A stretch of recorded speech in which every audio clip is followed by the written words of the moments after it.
And welcome to the official Miami Dolphins post-game show. I am Louis Sung, and this show is brought to you by PrizePicks.com. You can go ahead and do what you do and pick 2, 3, or 4 fantasy players and choose whether they'll go over or under their predictions. And if you happen to choose the right one, then you win big. You go ahead and use the promo code 5, F-I-V-E, and you can start winning today. They will match your deposit up to $100. And speaking of $100, if anybody put a $100 bet on Tua going up or down today, this was a big up for the Miami Dolphins. Tua looked fantastic, and they beat the Arizona Cardinals, who once again, every single expert out there chose the Cardinals to win against Miami in practically blowout fashion. Well, guess what? In spite of the referee's best efforts, they were wrong once again, and 34-31, the Miami Dolphins improved to 5-3 and forced the Cardinals down to 5-3. Gentlemen, how are you this evening? Man, this was certainly the best win of the Brian Flores era. This one, I mean, Tua's coming out party today. I mean, this was a lot of fun to watch. And I can't agree with you more. It was fun to watch. I will argue the best win of the Brian Flores era, though. I'm still thinking last year in Foxborough. No, really? No. That one was fun. It was nice. It's just the revenge factor that does it for me there. I mean, it was nice to stick it to the Patriots at that point. But this one, I mean, guys, we have a playoff team on our hands here, and we have a quarterback, and that's not stuff that you could say as a Dolphins fan for a long time. I mean, the revolving door at quarterback seems to have stopped at this point because his performance today was spectacular. And the Dolphins are 5-3 at this point with 4 very, very, very winnable games. I mean, at this point, if they lose any of those games, we're going to be upset, right? So, I mean, the Dolphins could be 9-3 going into the final stretch of the season. That's probably not something that we thought about. And, you know, today's performance, I mean, Kai, what did you think, man? I mean, we talked about last week how at the very worst they had to go 3-2 out of these last 5. I think now we all kind of said the one loss would probably maybe be Arizona. Yeah. Now anything but 5-0 would be disappointing, truthfully. I loved every second of it. There's someone I was looking for the Twitter because at first I was like, you know what, I'm not gonna be the rude Dolphins person on Twitter. But then I was like, you know what? No, now I kind of feel like it because there was one person last week who was after the game 100%. Tua didn't show me anything special. He's not like Herbert. Herbert's better, this and that. And I was reading it, and I'm just like, how could you? Come on, like even I liked Herbert, and it's just like you got to take a second to think. The performance today, I mean, 20 for 28, 248, 2 touchdowns. He was great. Yeah, he was great. Chan Gailey finally, opened up the offense for him. Yeah, it's one game, last game, but he opened up the offense for him. He had to, with the way that Kyler Murray and the Cardinals are playing. The one thing I guess that shocked me the most, and it's not directly with the Dolphins, is how Zane Gonzalez misses a 49-yard field goal. And he didn't miss it by wide right or wide left. He missed it because he didn't kick it hard enough. That was just bizarre. For reference, I'm 6 foot. I'm like 250 pounds. I can kick from 45. I don't understand how Zane Gonzalez, an NFL kicker, missed from 49. Yeah, I don't understand it. It looked good coming off his foot, and then I thought it was going to make it. Then it was like, wait, it died. What happened? I typed up, he drills it, and then I'm looking at the thing, and I'm like, wait, he missed it. How did he just miss a 40, like a gimme? That's a gimme. No, listen, sometimes it's better to be lucky than good, although the Dolphins were really, really good here today. And you threw out to his passing stats, which were incredible. You see him right there on the screen. But he also ran 7 times for 35 yards. He picked up some big first downs on the ground when our ground game was, again, unfortunately, inconsistent. And even if we would have lost this game, we could have only felt good after this performance. I know that we struggled with Kyler Murray, but Kyler Murray's special, right? But again, we struggled with a mobile quarterback, which is concerning, right? But this was a playoff level performance against a very good football team coming off a bye week on the road. There's not very much bad that we could say about this one. Well, I'm going to go, since you brought up the bad, I'm going to go ahead and bring this up. Xavier Howard and Byron Jones. I'm gonna give Howard a little bit of a break because a lot of those penalties, some of them were legit. Some of them were legit. Then there was a couple that were just like, no, now you're just making stuff up because he's playing against DeAndre Hopkins. But Byron Jones struggled a little bit too. And you know how the overreactions are. Oh, how Jones is overpaid. Bum. Howard is no good. He can't do it no more. I don't buy into any of that, but it was a little bit of a wake-up call that we can't always depend on Howard and Jones to just lock down whoever they happen to be covering every single game. They stopped immediately after that Christian Kirk touchdown. They stopped doing the cover zero, no safety help stuff. They sent Bobby McCain out there. So I want to give credit. It's not a good thing for Jones and Howard. It's a bad look. They suddenly needed that help. But I will say this. I'll give credit to Brian Flores for quickly making that adjustment and not letting that happen again. Yeah, well, they couldn't. They couldn't get home. The rush couldn't get home to Murray, right? And obviously, Murray is a very, very different quarterback than Jared Goff. Yeah, and it's not like they could. It's not like they weren't getting to him. It's that they couldn't catch him. That's right. Yeah. That's what I'm saying. Like they couldn't get home. Like he was too evasive. You know, he ran for 106 yards today. You know, and so that's the danger of that cover zero, right? And you're right. The concerning play there with the corners, and some of those PIs were iffy at best. But not that a great that last one on the fourth down play is just, they were non-existent. So that's ridiculous. One of those PIs was for sure a PI on X, but that fourth down one, not even close. Some of those that were called, I couldn't believe it. But it went on the Cardinals side too. They started calling some penalties on the Cardinals, and I was just like, how the hell are you guys coming up with these? Like, you know, it's even Colin Cowherd noticed it was bad officiating. Once you get to that point, then it's like, okay, the common eye should be able to see this. I don't follow Colin Cowherd, so I wouldn't know. It was retweeted on my thing, but even he noticed it. So now here's the other thing we need to discuss. The running game, once again, struggling somewhat. Yeah. Jordan Howard got his longest run of the season with 8 yards. Woo! Can we? It was a crucial run for Jordan Howard. Crucial run. Hey, now that Alpha's here, they may have to rename the podcast, right? Instead of 3 yards per carry, what is it? 1 yard per carry? 1 yard per carry for Jordan Howard. I think he got another touchdown. This is what he does. On the 1 yard line, he's money for a touchdown. Yeah, but we're also learning that Jordan Howard, to start his career, was a guy that needed carries. And it's not enough to give that guy in the first 3 games of the season, give him 4 or 5 carries out of the pistol formation or in lead ISO, and then he gets 3 or 2 or 4 yards, and then you just pull him and you play everybody else. This is a guy that needs to get the ball to move forward. But what I think you're learning, and I think a lot of people are learning as far as Dolphin fans, is that with Tua Tagovailoa, it does not matter. He'll manage time and possession and distance. And if you could just get him an adequate running game, you don't need a sledgehammer running game. You don't need a 1,500-yard rusher.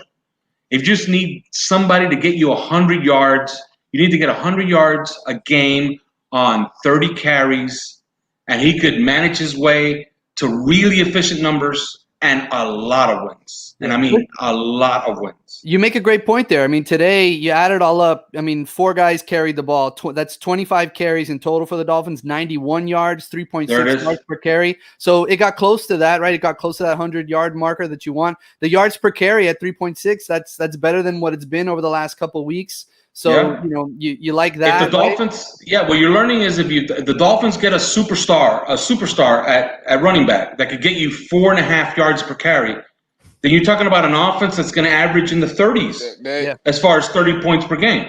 Yep. But as of now, they have enough to put up enough. They have enough to put up 4 touchdowns a game and win a lot of games the rest of the way. They need more help at receiving, in my opinion. So. Absolutely. So I don't like I said, this offseason they should prioritize getting an explosive weapon on the outside. Somebody that can get open. Like Preston and Parker are pretty much the same guys.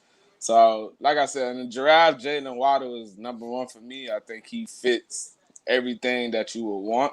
because you can line him up in the backfield. Like, he's like Tyreek Hill. You can use him in so much weapons. And like I said, trading for Odell Beckham Jr. should be an option for Miami. So, but the performance this guy put on today was just amazing. You can't really staunch out. He made the big plays when he needed to make it. So, I can't. Yeah, what Tua showed today is that if you run good routes for him and you give him enough daylight for him to throw the ball, he'll put it on you.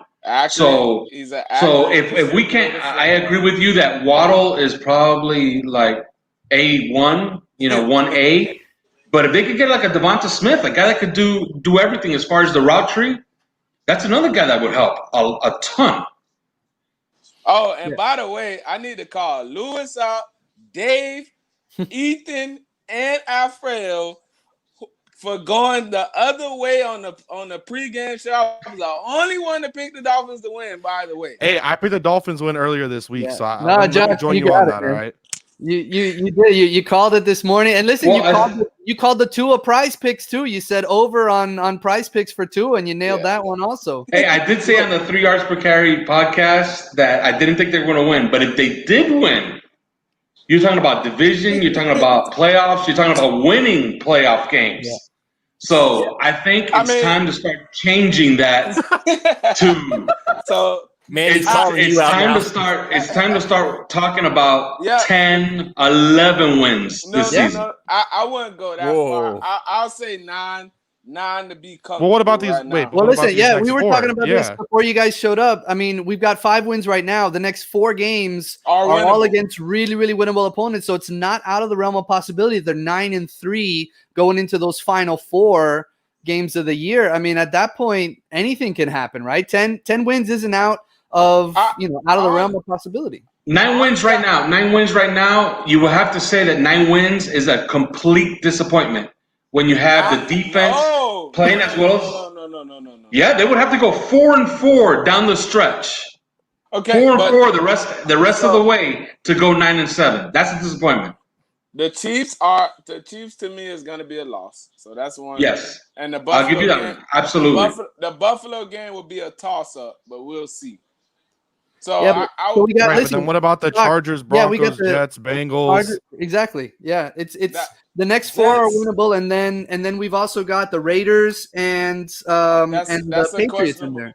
It's a questionable game. We got to see where the Patriots at right now after tomorrow. They're in bad shape. Next question.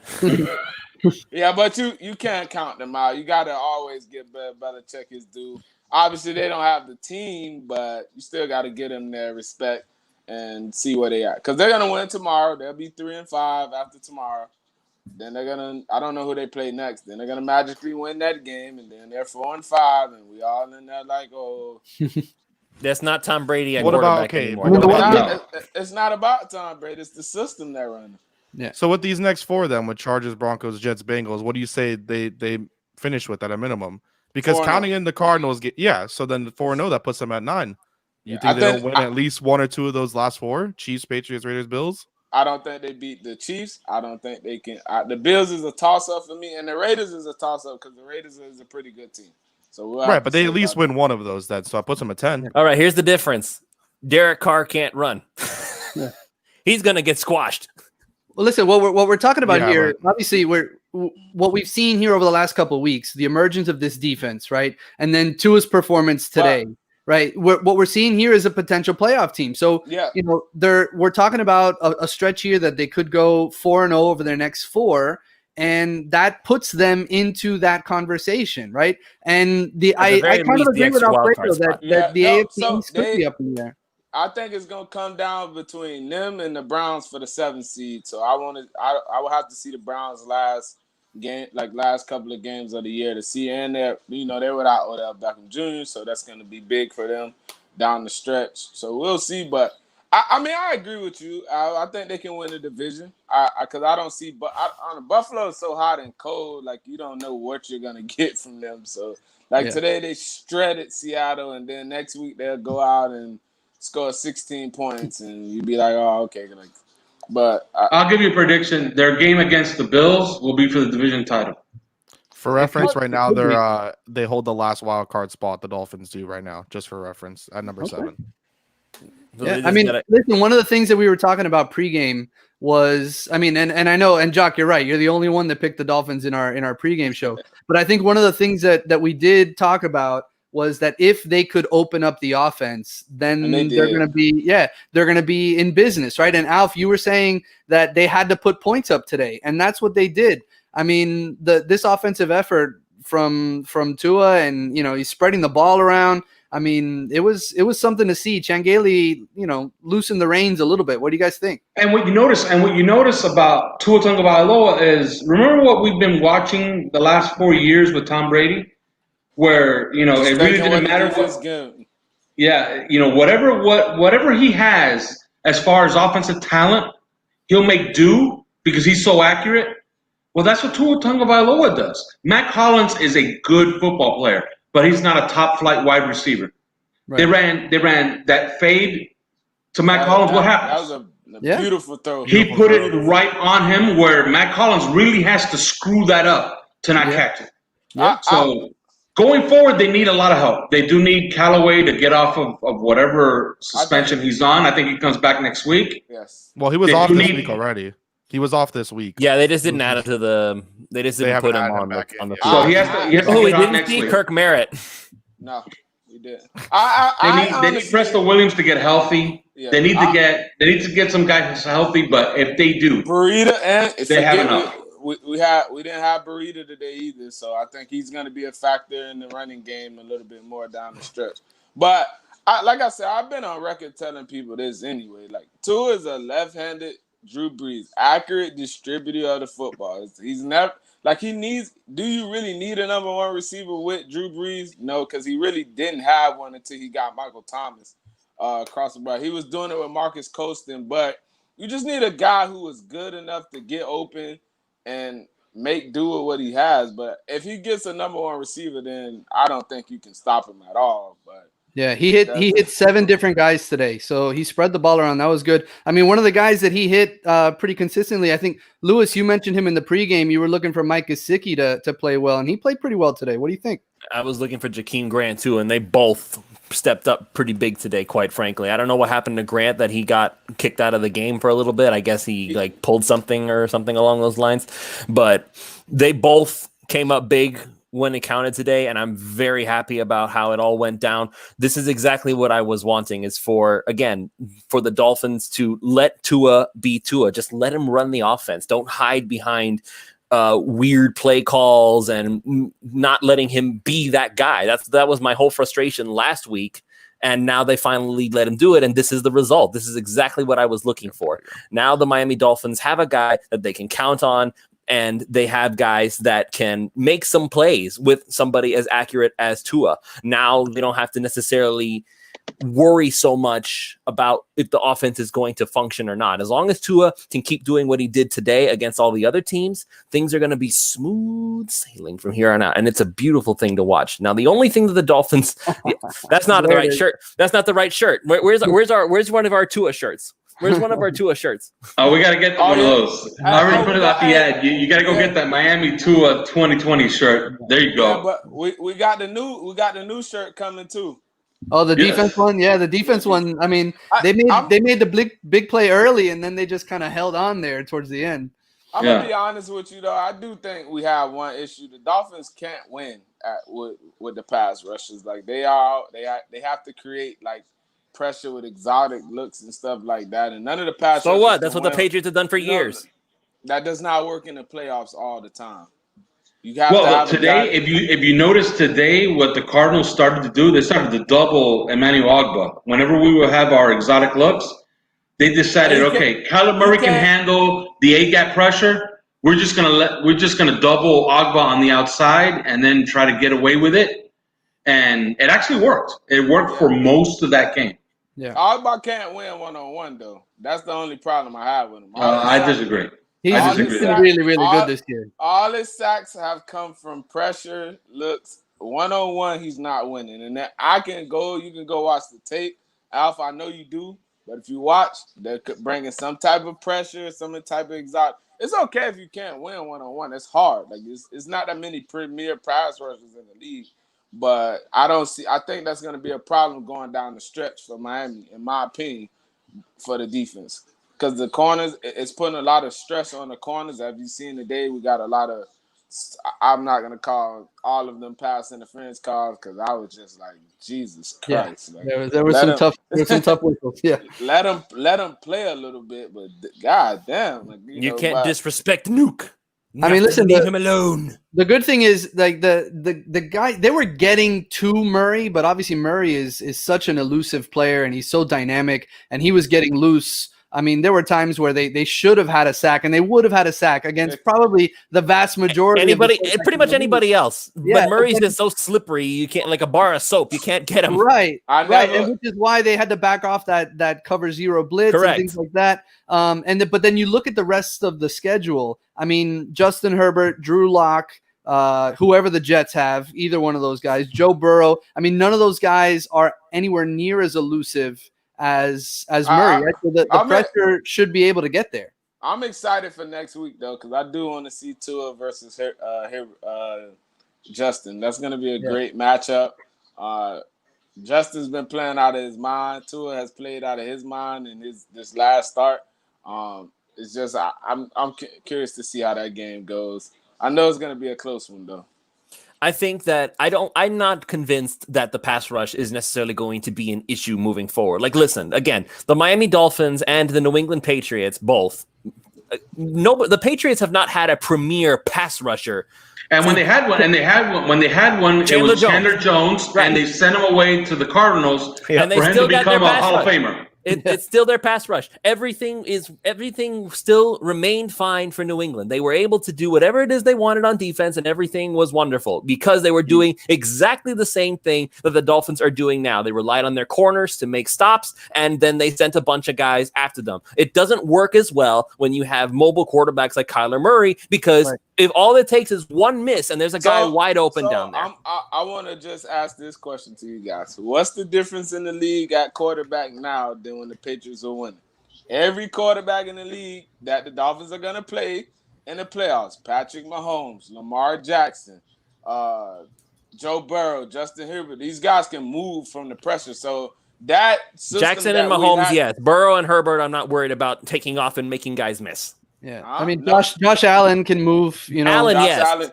It's not. I'm not saying you're elusive, but they can move in the pocket. So when you're pressuring them, they still can escape and get 5 to 6 yards. So I'm just saying, with the league how it is now, you have to be able to win with 4 guys rushing, because you have to look who the Dolphins are going to be going against for the next 10 years. We're going to be playing Mahomes.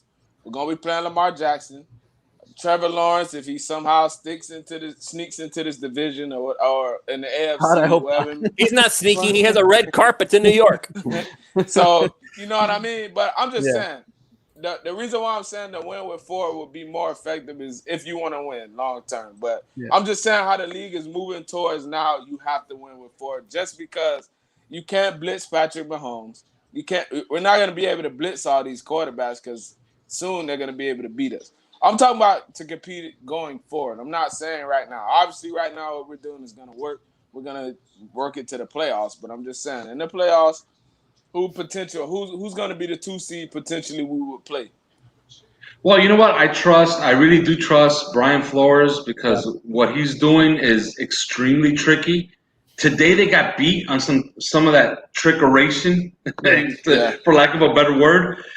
They showed 0 blitz on the touchdown pass, on the deep touchdown pass to Christian Kirk. And they showed 0 blitz and jumped out to a sticks defense with essentially a 2 deep look at the sticks.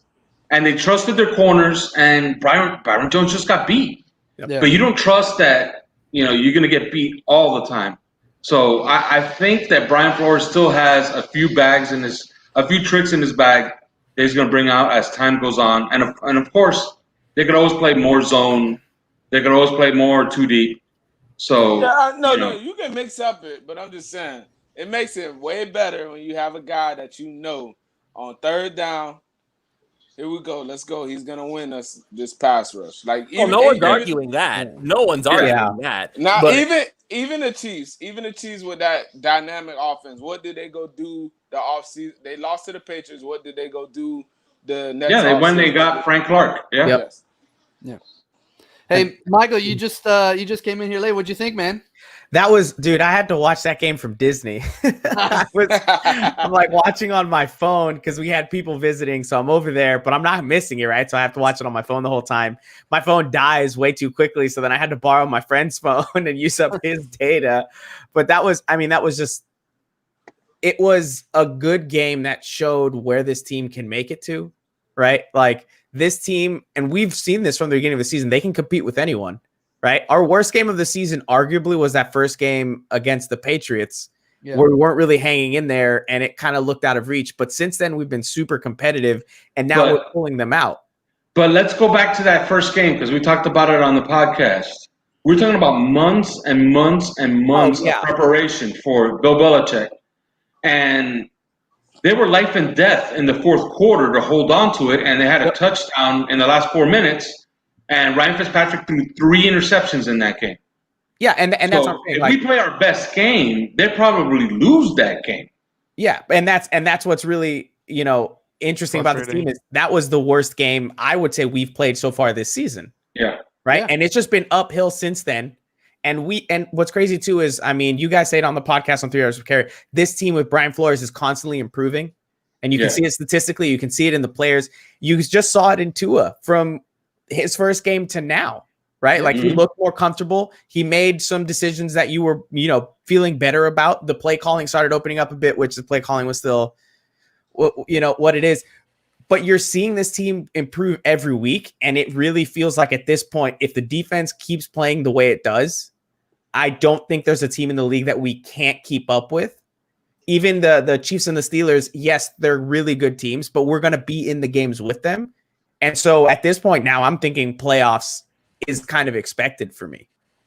Yeah. Like it really is. Yeah, and one thing about the play calling that we can get on is Chan Gailey seemed to give Tua Tagovailoa an opportunity to get something big, but he also gave him a bunch of opportunities to get something small. Yeah. And the Cardinals, toward the end of the game, were scared to death of Tua going over the top. Yep. And we're playing too deep and sending Buda Baker down the hash, trying to take away Devontae Parker. And Tua's like, if you're going to give me 10 yards, I'm going to take it over and over again. Yep. He did a good job going through his reads, though. I love that. I think like today, that was only my big concern with him coming out of college, with him trying to make the home run play all the time. Today it just looked like he finally just said, you know what? Said Hut, here we go. Bam, bam, bam, bam, bam. Here we go. Let's hit these throws and get in the rhythm. Let's go ahead and hit this. One thing I would add to Michael's point, if we were to play the Steelers, we have a good chance against them because their offense is not going to work in the playoffs. That with Big Ben in the pocket for sure. Yeah, how they play offense down there is not going to work in the playoffs. And Miami actually matches up fairly good against them because they don't really have any threats on the outside that's like, you know what? This guy's going to take the top off the defense or this guy's going to win one-on-one battles. I mean, they got it in Deontay Johnson, but they don't have it in Smith-Schuster, Chase Claypool. No, I feel comfortable against that match. That's a very winnable game. Yeah. That defense is legit, though. It is. The one thing that we were talking about pregame, getting the offense rolling and things like that. And Michael, you kind of touched on it with the play calling. And I know that this was something that we talked about, post-game last week, Kai and Lewis, as we were going through that. The one good thing that you have to like, the Dolphins put together drives today, right? So their first touchdown drive was a 10-play drive. The next one was an 8-play drive. In the second half, 10-play, 93-yard drive for a touchdown. The fact that they were able to manufacture these drives, right, and kind of save their defense a little bit, which was a concern. It was something that we were hoping for, and we got to see. Kai, what do you think, man? I think I'm just the only play call that I had some annoyance with, like that I can remember off the top of my head was, I think it was you had Jakeem Grant coming on a motion, fake handoff to Jakeem Grant. I think they tossed it to the outside to Jordan Howard. That's exactly what I was thinking. I was too. like, Why? You guys want some inside dope on that one? That's on Tua, because Tua has the option to give it off to Jakeem on that play. I saw that play run in training camp all the time. I saw it run with Malcolm Perry as the Wildcat quarterback.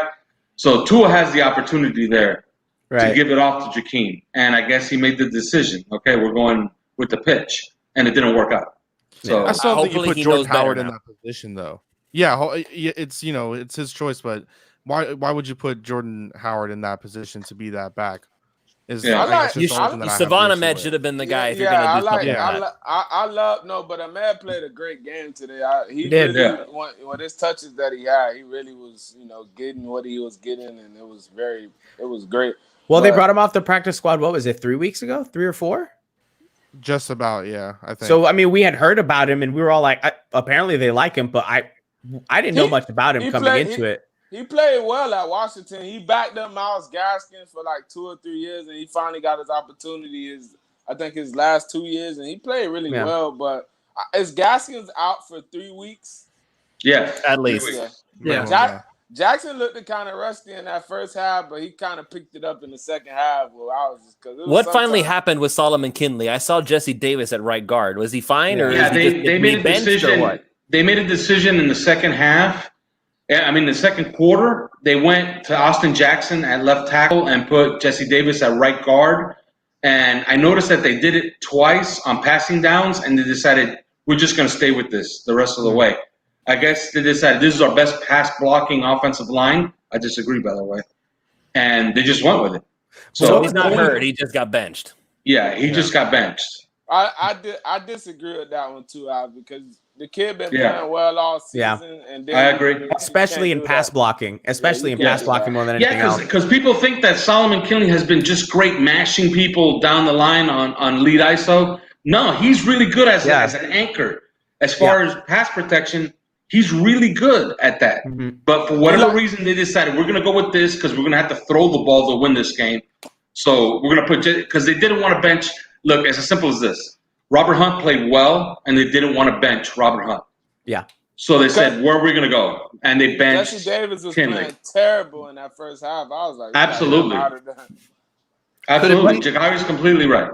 Could it be something to move Jesse Davis to protect kind of the blind side? I mean, I know it's not at a tackle position, but kind of on, having almost 2 tackles behind. Yeah, but then you sit the rookie that's on a hot streak who's been playing well. So they have some tough decisions to make going forward, but these are good decisions. Yeah, absolutely. Because you're talking about benching a good player to put another good player. When was the in, last time the Dolphins had this? Like, this blows my mind. When was the last time we sat here and thought, we've got 6 offensive linemen we can play? What combo do we want? Before, I used to think to myself, if we have 2 good offensive linemen, hey, we're doing pretty well. Now we've got 6. It's blowing my mind. To be fair, Austin Jackson, I felt, in my opinion, he got rushed back into this game.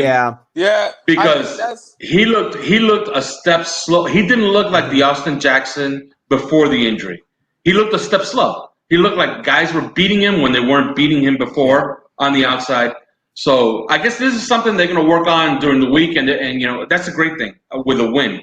You got to win after you might have made a bad decision, and you get to reevaluate everything and decide, okay, who is going to be the guy now at left tackle. We know long-term it's going to be Austin Jackson, but we know now for next week they get to rework the offensive line to what they want for at least next week, and then work in what you want long-term.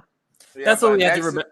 We got to remember this about these guys. A lot of people, I feel like we're forgetting this almost. These guys, a lot of them are still just rookies. Yeah. They have a lot of development and upside still to go on. So if this is where they are at the tip of the iceberg, can you imagine a couple years down the road where it's going to be, you're going to have Solomon Kinley and Robert Hunt acting like a wall for a blindside for Tua. Austin Jackson still developing. And this is, again, he was rusty. He was a little slow. Yeah, he's coming off of his injury. But he's still got a long way to go in his development. And I'm going to give credit also. I'm going to give credit to Eric Flowers, too, because I was expecting him to suck again. He's been doing fantastic at the left guard position, and I'm very, very happy with what Chris Greer has done. That's what he was, though. He never was a left tackle. He always was a guard. Never had the feet to be a left tackle. I know, but I always had the reputation. It was the reputation. On the 3 yards per carry podcast, we talked about it. We said as a guard for 8 games last year, he was one of the best guards in football. Right. But I had to see him do it again. Out of Miami, I never understood why they drafted him as a left tackle. The kid never had the feet. It was evident he didn't have the feet. He could not move with those athletic guys on the outside.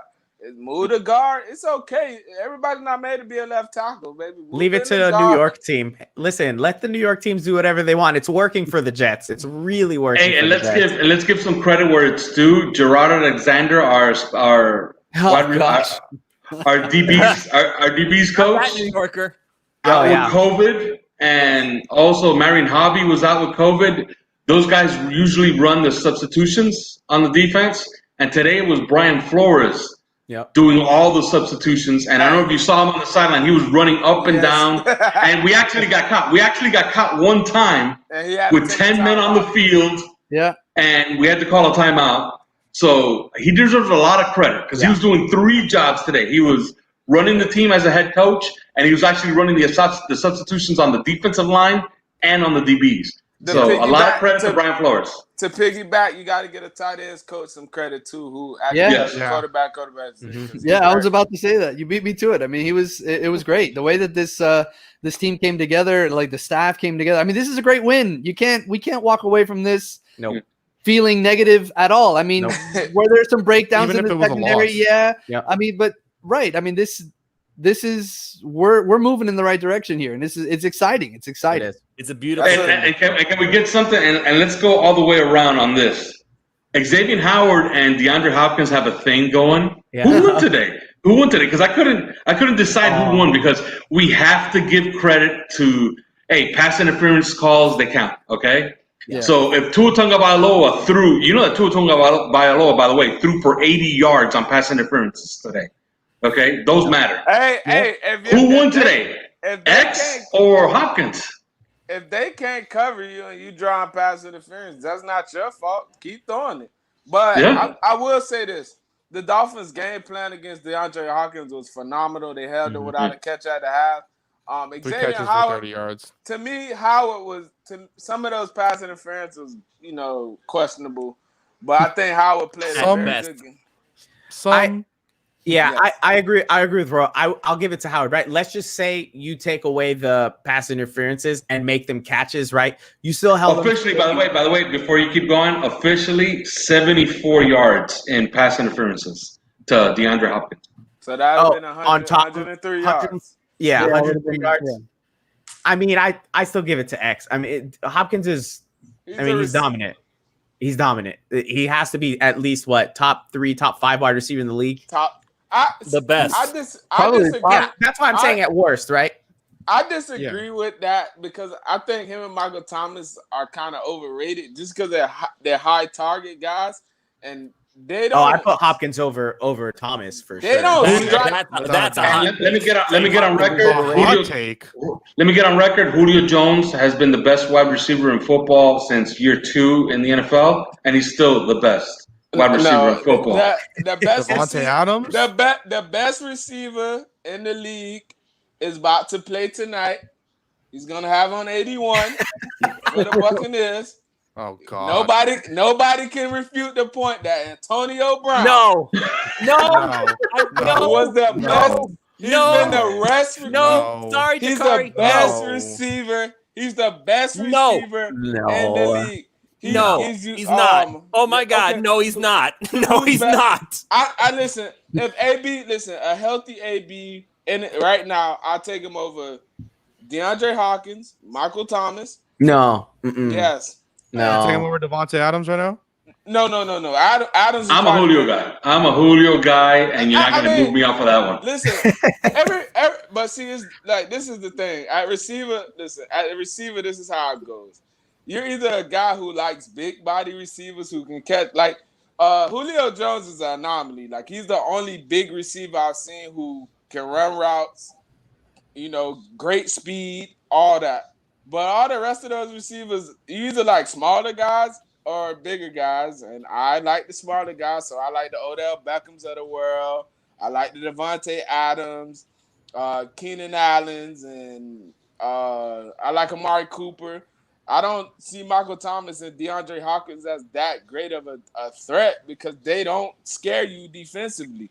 Like, those are high target guys. Like, of course, Michael Thomas is going to catch for 200 catches if they targeted him 500 times a game and Drew Brees is just throwing it to him right away. Like, no, man. Yeah, I'm not a fan of Michael Thomas. He's great. He's great. Not opinion Devontae Parker on that statement. It's the truth.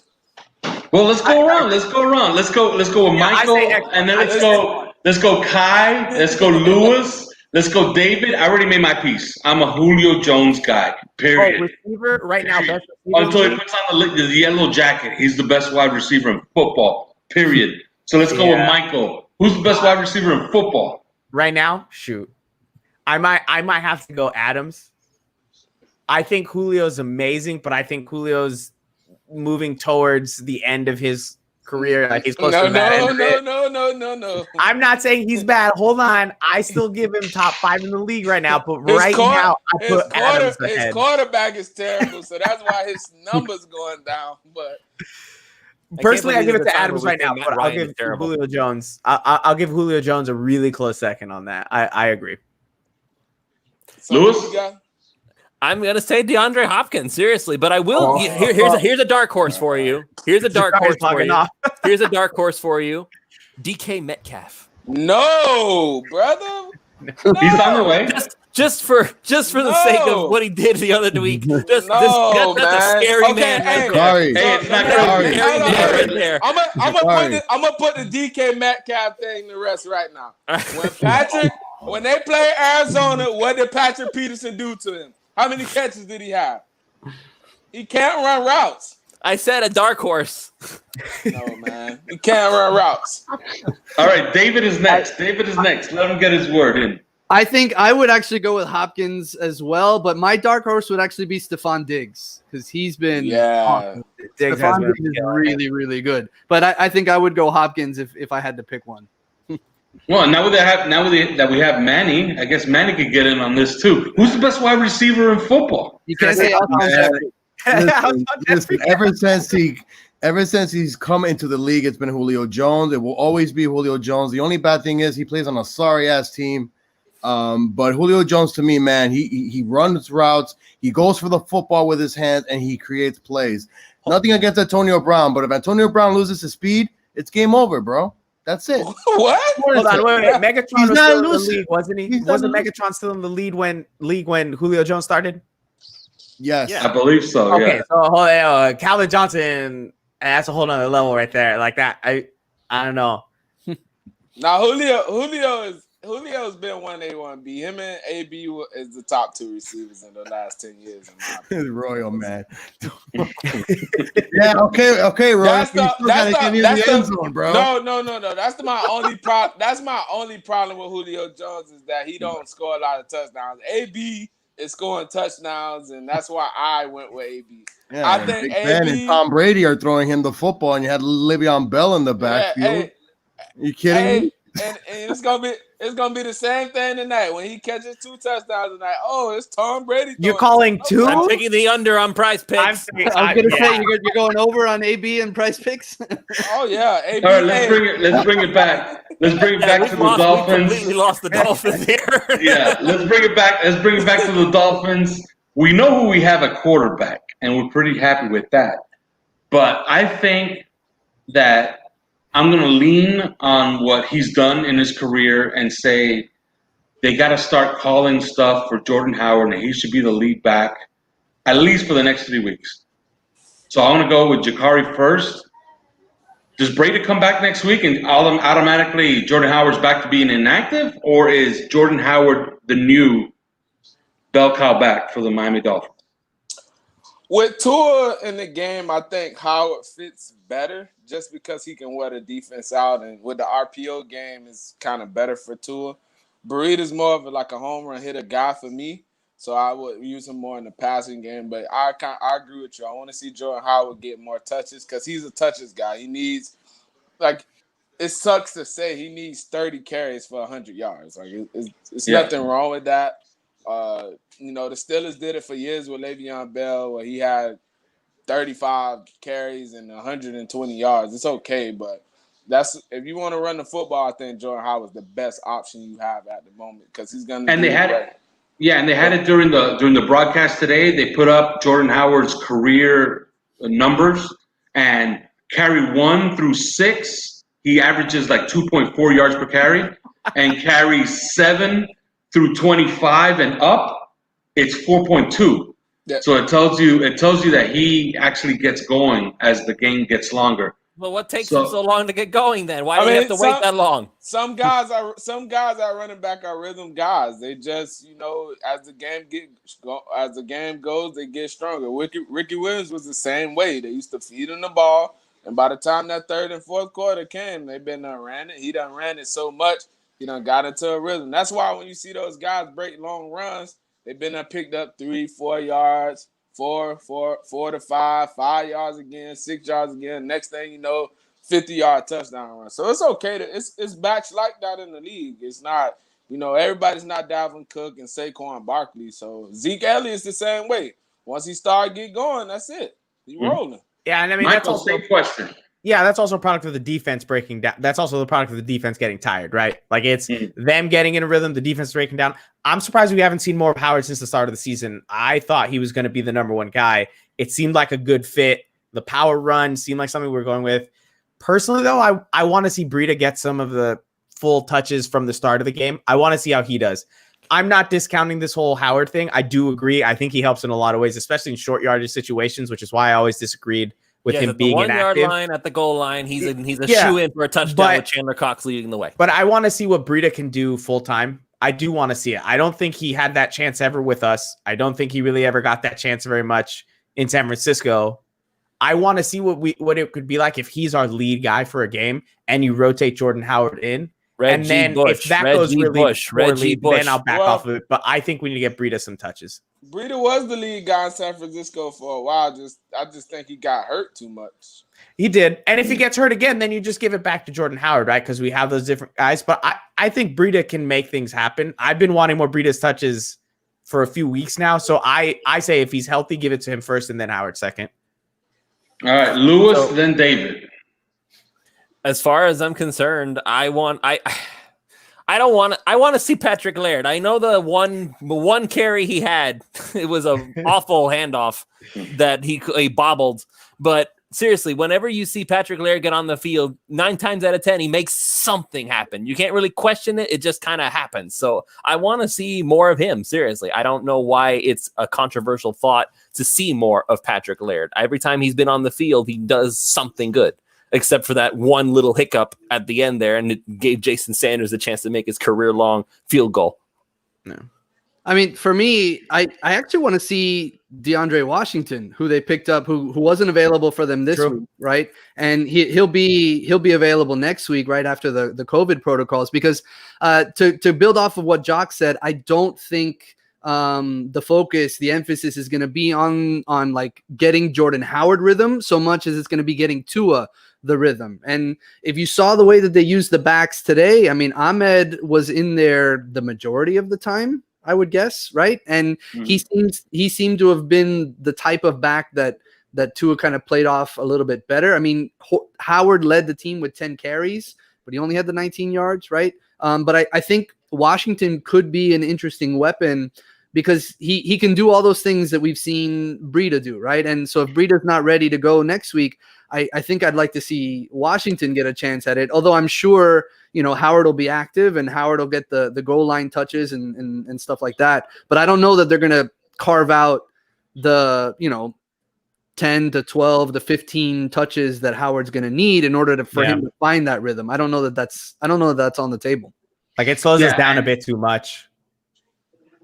Yeah, and on the way out here, I guess we could touch on Preston Williams. The word is that it's a sprain, which is good news. It's really good news. So how do you replace him going forward? We'll start with Jakari, and I got to go to the bathroom first. I really just want to see more Antonio Callaway. I think he would be a great fit for us.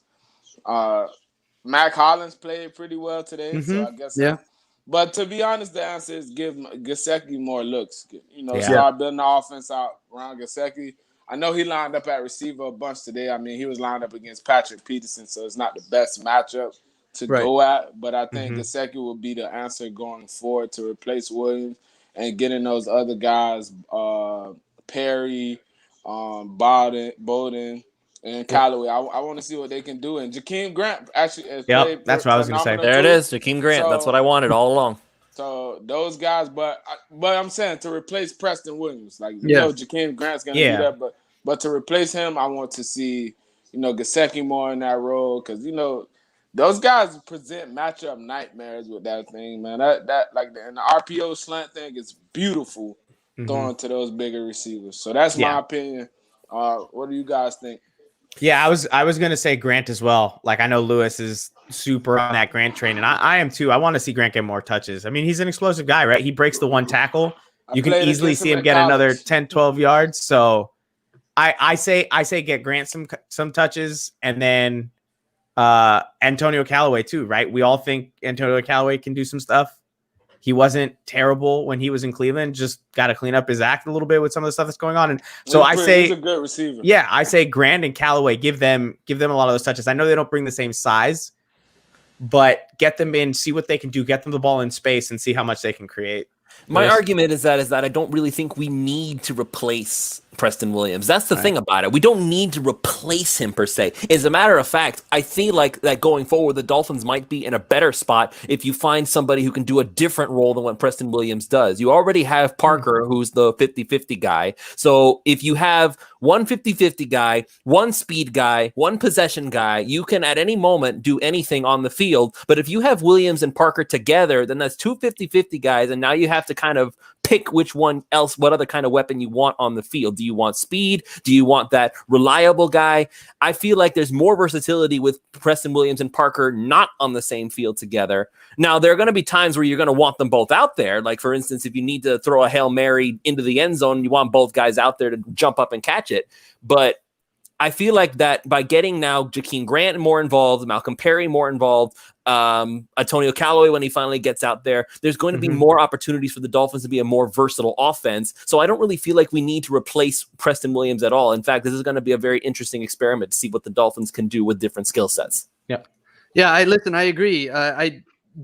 Williams and Parker are largely very similar from every they're practically the same guys, if Parker has better hands. Right. So and I think Jock is right that the first option is going to be Gesicki in terms of like moving the ball around and stuff like that. But then all those the players that we've listed off, I mean, they're all going to get an uptick in opportunities and snaps and things like that. And then if any one of them can make a play, that's to the benefit of the Dolphins, right? So, I don't know that it's going to be one player per se. I think it's going to be kind of a committee approach, and then they see what they have in Callaway and Bowden, knowing that they could always just turn to Gesicki when they need to.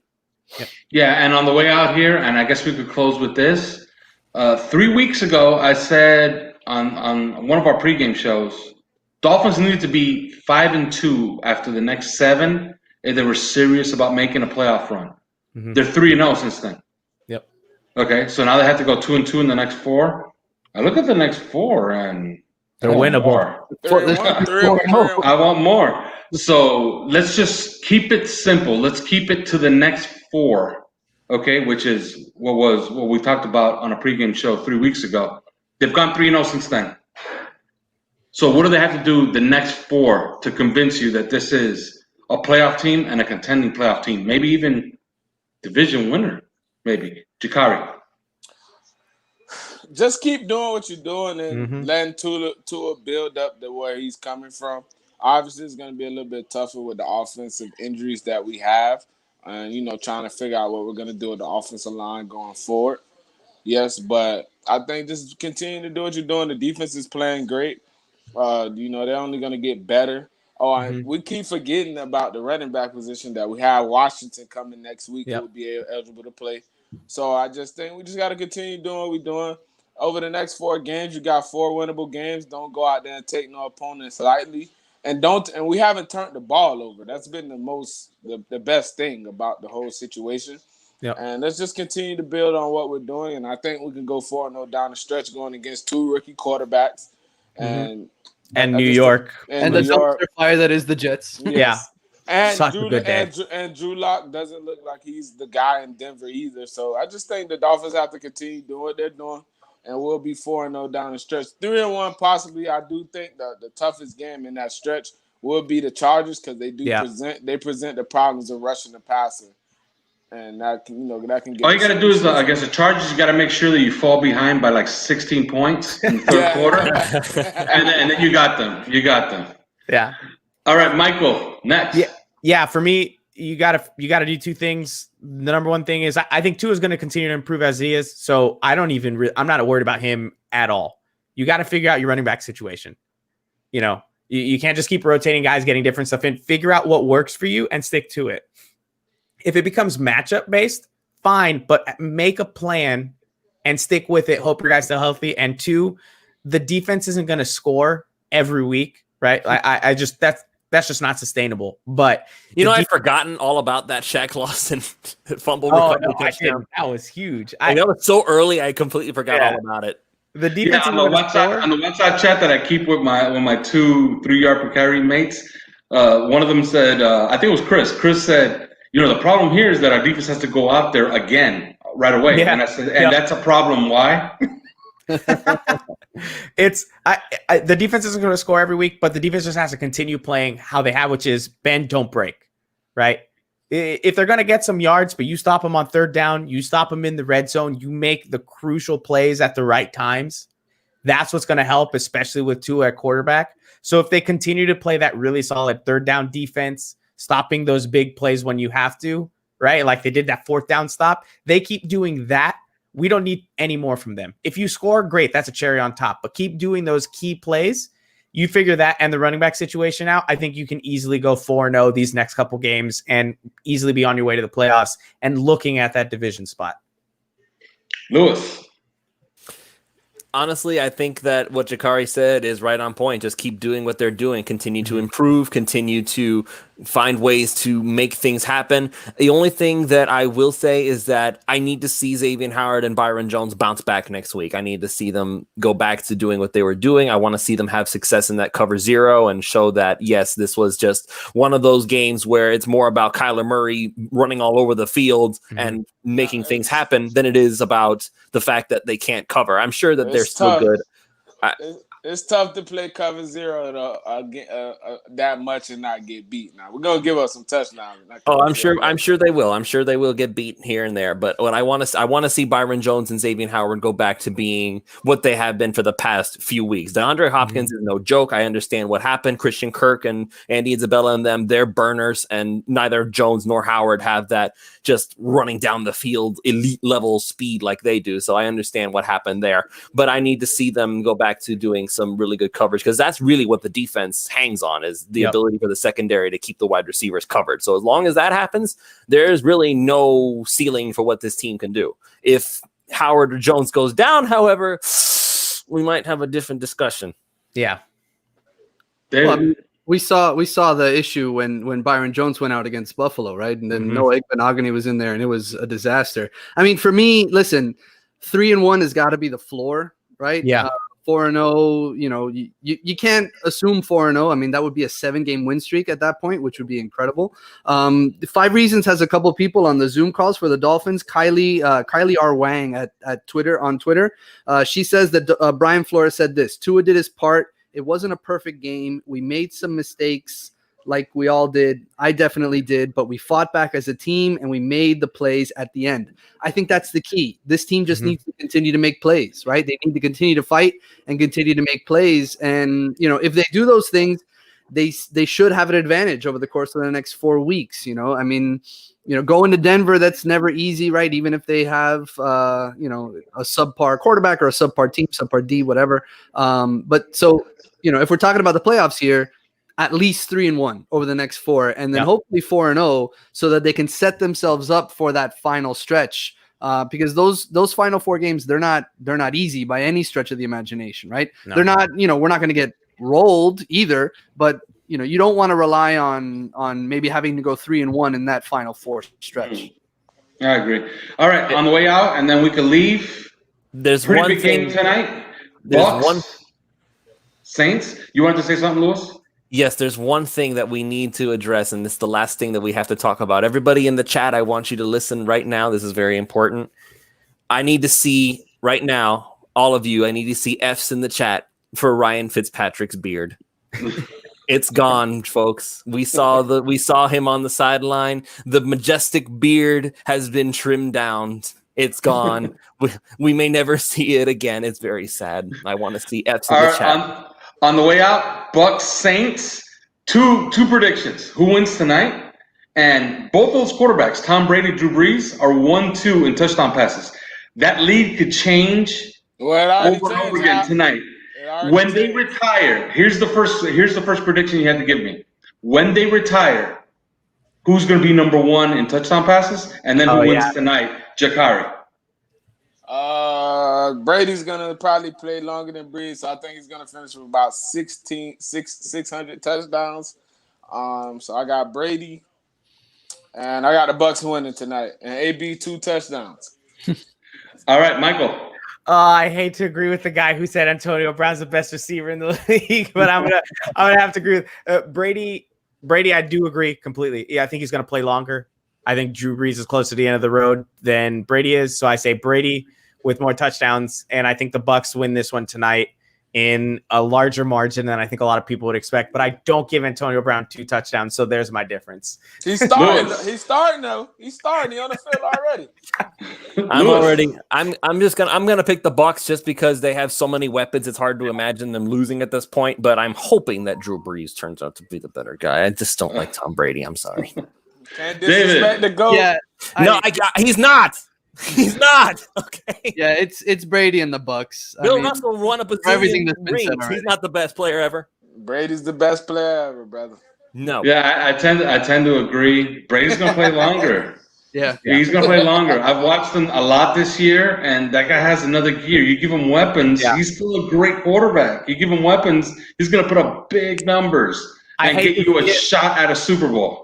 I hate to see it, but I'm glad I'm not seeing it in my division. You go away. Just go away. Leave me alone. I think we could kill it on that. This was a hell of a post-game show on a great win. I think it's a great win going forward because I think 10 years, 12 years, maybe 15 years down the road, we're going to look back at this game and say that was the game that Tua became the franchise guy.